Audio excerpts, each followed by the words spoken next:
இந்த என்னோட ஒப்பீனியன் கூட ஒத்து போறீங்கன்னா ஒரு லைக் போட்டுட்டு கமெண்ட்ஸ்ல ஷேர் பண்ணுங்க. ஹோஸ்ட் என்ன வேலை செய்யறாருன்னா, கமருதீன் பிளே பாயா இருக்கிறத அக்செப்ட் பண்ணி உங்க நிறைய பேருக்கு பிடிக்கும் கமருதீன், அதுவும் உங்களுக்கு கேர்ள் ஃப்ரெண்ட்ஸ் நிறைய இருக்காங்க, கேர்ள் ஆடியன்ஸ் நிறைய இருக்காங்க, எங்கிட்டே நிறைய பேர் உங்க கேம் பிடிக்குது, உங்களுக்கு பிடிக்குதுன்னு சொல்லியிருக்காங்க, இப்படி பேரை எடுத்துக்கிறீங்களேன்னு போன வாரம் பாரு கூட உட்கார வச்சு அவனை அசிங்கப்படுத்துறேன், அவளை அசிங்கப்படுத்துறேன்ற பேர்ல கமருதீனை தூக்கி வச்சதும், அரோரா ட்ரெஸ் நல்லா இருக்கு அதனால உங்களை நாமினேட் அதனால உங்களை சேவ் பண்றேன் அப்படின்னு சொன்னதும், அதுக்கப்புறம் விக்ரம்க்கும் அந்த சபரிக்கும் வந்து சொம்பு தூக்கிட்டு அந்த ஹெல்ப்ங்கிற விஷயத்துல அது எப்படிமா நீங்க அப்படி சொல்லுவீங்க? ஹெல்ப் பண்றவங்க அவங்க இஷ்டத்துக்கு தானே பண்ணுவாங்க. இதை பத்தி நான் ஷார்ட்ஸும் போட்டிருக்கேன், வீடியோஸும் போட்டிருக்கேன், பார்க்காதவங்க போய் பாருங்க. ஹெல்ப்ன்ற வார்த்தைக்கு அர்த்தமே தெரியாம ஒரு ஹோஸ்ட் வந்து அப்படி அநியாயத்துக்கு அண்டா குண்டா சொம்பு தூக்குனது விக்ரம்க்கும் சபரிக்கும் அந்த சின்ன ஹெல்ப் விஷயத்துக்கு அப்படின்னும் போது ஒண்ணுமே இல்லை கைஸ். நான் வீடியோ போட்டிருக்கேன், இருந்தாலும் சொல்றேன்.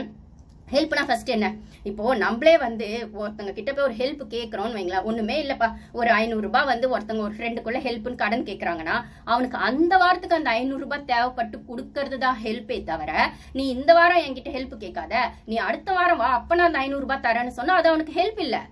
ஓகேவா? அவன் தேவைக்கு என்ன தேவைப்படுதோ அதை தான் அவன் ஹெல்ப்னு கேட்பான். அப்ப அந்த நேரத்துக்கு அது செய்யறது தான் நியாயமான ஹெல்ப்பா இருக்குமே தவிர உன் சௌகரியத்துக்கு அது செய்யறது உன்னோட திமிரு. ஓகேவா? அது அவனுக்கு போய் சேர வேண்டிய ஹெல்ப் கிடையாது. ஓகேவா? அதுக்கு அவன் ஹெல்ப்னு வந்து உங்ககிட்ட கேட்க மாட்டான். உங்ககிட்ட எப்ப காசு இருக்கோ அப்ப நான் வாங்கிக்கிறேன்னு சொல்றது இல்ல. எனக்கு இப்ப காசு தேவைப்படுது, நீ கொடுத்தா நல்லா இருக்கும், ஒரு ஹெல்ப்பா இருக்கும்னு சொல்லும் போது அந்த ஹெல்ப் அந்த ஆங்கிள் புரிஞ்சுட்டு பண்றதுக்கு பேர் தான் ஹெல்ப். நீ இந்த வாரம் கேட்டாலும் என்னால கொடுக்க முடியாது, என் கையில எனக்கு எப்ப இருக்கோ இல்ல எனக்கு எப்ப கொடுக்கணும்னு தோணுதோ நான் கொடுக்குறேன்னு சொன்னா அது திமிரு.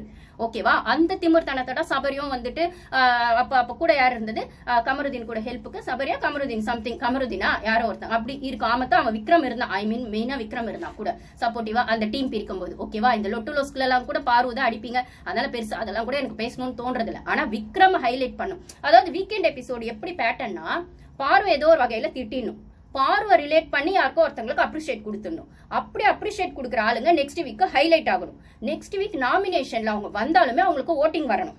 பாருக்கு ஓட்டிங் டவுன் ஆகணும், பாருவோட கேமை அடிக்கணும், பாருவை திட்டணும். ஸோ எப்படி சுத்தினாலுமே நீங்க ஒருத்தங்களுக்கு ஓட்டிங் வரணும்னாலும் சரி, ஒருத்தங்களை ஹைலைட் பண்ணணும்னாலும் சரி, அந்த கேம்ல இவங்க இந்த அளவுக்கு சூப்பரா ஆடி இருக்காங்கன்னு ஹைலைட் பண்ணாலும் சரி, சென்டர் ஆஃப் த பாயிண்டா சென்டர் ஆஃப் அட்ராக்ஷனா பார்வை வச்சு மட்டும்தான் உங்களால வீக்கெண்ட் கொண்டு போக முடியுதுன்னா, அப்படி விக்ரம் இந்த வாரம் பண்ணது எவ்வளவு பெரிய தப்பு. ஆதிரிய விஷயத்துல அவங்க அப்பா அம்மாவும் அதை கேட்கல, அந்த பொண்ணும் கேட்கல. இப்ப நான் கேட்கிறேன், அதுக்கு ஏதாவது குற்ற உணர்ச்சி விக்ரம்க்கு இருக்கா நீங்க கேட்டீங்களா சார்? ஒரு வாரம் ஃபுல்லா வந்து அந்த மைக் போடாது குற்ற உணர்ச்சி இருந்ததா விக்ரம்? பாருக்கு குற்ற உணர்ச்சி இருந்துச்சா? அதுக்கப்புறம் கமருதீனுக்கு கமருதீனை விட்டுருங்க, அவனை நீங்க தூக்கிதான் வைக்கிறீங்க. சோ ஹோஸ்ட் வந்து பார்வை டவுன் பண்ற வேலையை மட்டுமே ஹோஸ்டிங்கா வச்சிருக்காரு. அவர் ஹோஸ்ட்ன்றதை தவிர மத்த எல்லா வேலையும் செய்யறாரு, தெளிவா செய்யறாரு. கமருதீனுக்கு கேர்ள் ஃப்ரெண்ட் புடிச்சு கொடுக்கறத செய்யறாரு, அரோராக்கு